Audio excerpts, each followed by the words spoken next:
Good morning everyone. बच्चों, आज से हम लोग ग्रामर स्टार्ट करेंगे। ठीक है, तो हम लोग को ग्रामर में सिलेबस के अकॉर्डिंग पहले शब्द एवं शब्द के भेद पढ़ना है। ओके बच्चों, तो चलिए हम लोग शब्द के बारे में जानते हैं। ये सब आपको पिछली कक्षाओं में पढ़ाया जा चुका है। कुछ तो आप लोग जानते ही होंगे। तो सबसे पहले शब्द जानने से पहले बच्चों हम लोग वर्ड को जानेंगे, क्योंकि यदि वर्ड नहीं जानेंगे तो शब्द समझ में नहीं आएगा। ओके बच्चों, तो वर्ड क्या होता है? वर्ड भाषा की वह छोटी सी छोटी ध्वनि जिसका कोई खंडन न किया जा सके उसे वर्ड या अक्षर कहते हैं। भाषा की वह छोटी सी छोटी ध्वनि जिसका खंडन न किया जा सके उसे वर्ड या अक्षर कहते हैं। ओके बच्चों, जो भी बताया जा रहा है बहुत ध्यान से सुनिएगा। वर्ड जैसे क, ख, ग, घ, अंग, च, छ, ये सब क्या है? वर्ड है। ठीक है, आपको वर्ड समझ में आ गया होगा बच्चों। चलिए अब हम लोग शब्द के बारे में जानते हैं। ठीक है, तो वर्डों का वह सार्थक समूह, वर्डों का वह सार्थक समूह जिसका कोई न कोई अर्थ निकले उसे हम क्या कहते हैं? शब्द। वर्डों के सार्थक समूह को क्या कहते हैं? शब्द। सार्थक यानी जिसका कोई न कोई अर्थ निकलता हो। एक बार फिर से बताना चाहूंगी, वर्डों का ऐसा समूह, ऐसा ग्रुप जिसका कोई न कोई अर्थ निकले उसे हम क्या कहते हैं बच्चों? शब्द कहते हैं। ओके, जैसे एग्जाम्पल में राम, आम, कलश, कलम, अमरूद, गाजर, त्रिनेत्र। ठीक है, ये सब क्या है? शब्द हैं।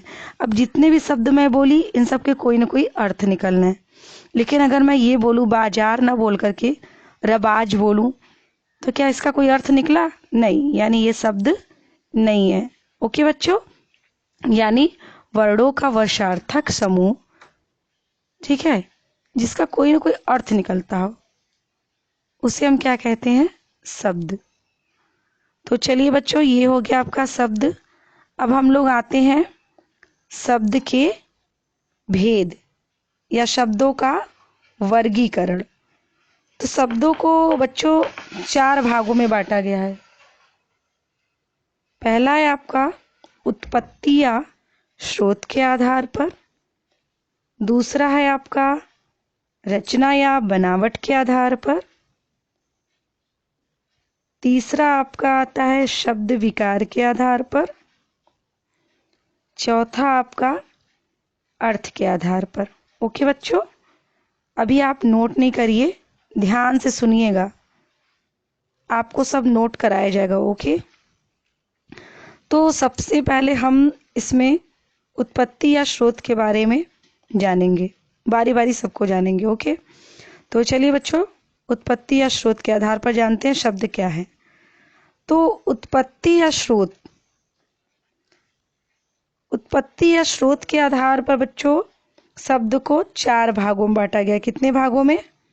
4 भागों में बांटा गया है। पहला जिसमें से है तत्सम, दूसरा है आपका तद्भव, तीसरा है आपका बच्चों देशज या देसी शब्द, चौथा है आपका आगत या विदेशी शब्द। तो उत्पत्ति या स्रोत के आधार पर शब्दों को कितने भागों में बांटा गया? 4 भागों में। पहला क्या है? तत्सम शब्द, दूसरा तद्भव शब्द, फिर तीसरा आपका देशज या देशी शब्द, चौथा आगत या विदेशी शब्द। तो सबसे पहले हम ये जानेंगे तत्सम शब्द क्या होता है। ठीक है बच्चों,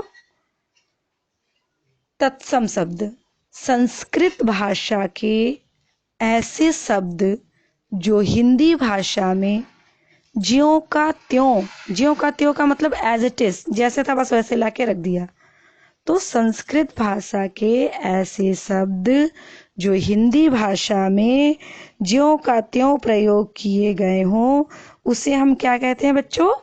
तत्सम शब्द। ओके, समझ में आया बच्चों?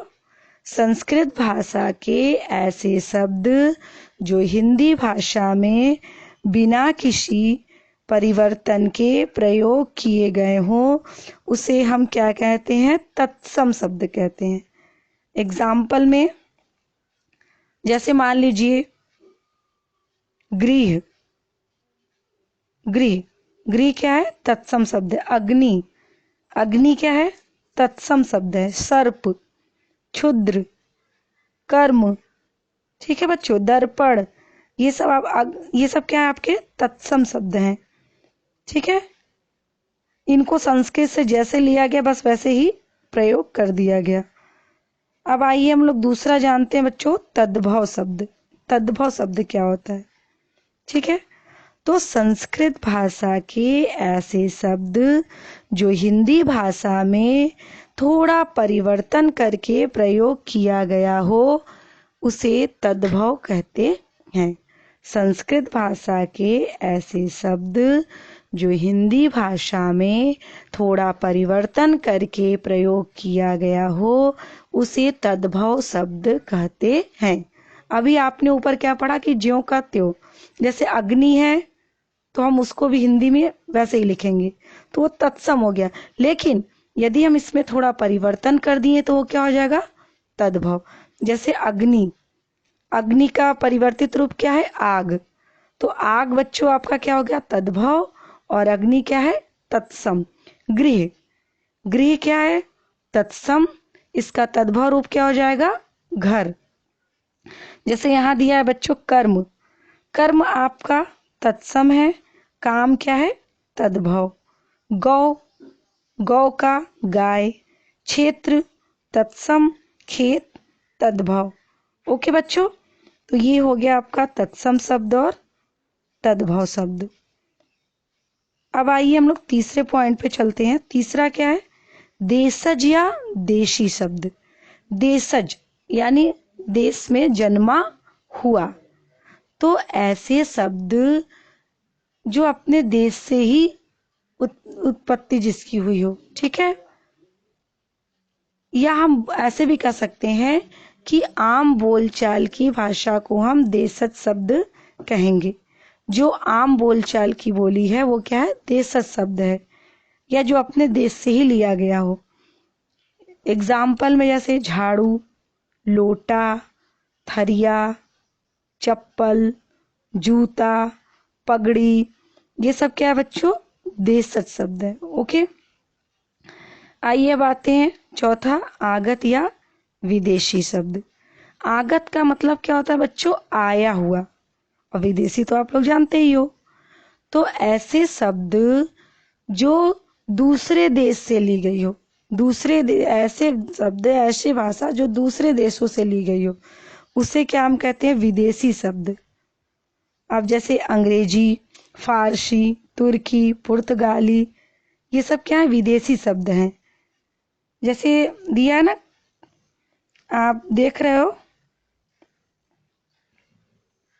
इसमें, जैसे chocolate, college, school, doctor, telephone. अब ये सब क्या है? अंग्रेजी शब्द है। ठीक है बच्चों, अब आपका जैसे शतरंज, चाकू, दफ्तर, वकील, ये क्या है? अरबी, फारसी, तुर्की। ठीक है, तो ये आपका होता है यहाँ पे विदेशी शब्द।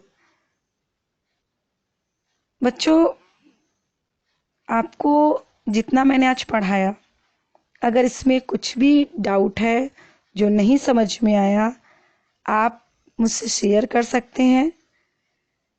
और मैं उम्मीद करती हूँ कि जितना पढ़ाई हूँ आपको समझ में आया होगा। या जिन बच्चों को नहीं समझ में आया होगा वो वीडियो को एक बार, दो बार बहुत ध्यान से देखें, उनको ज़रूर समझ में आ जाएगा।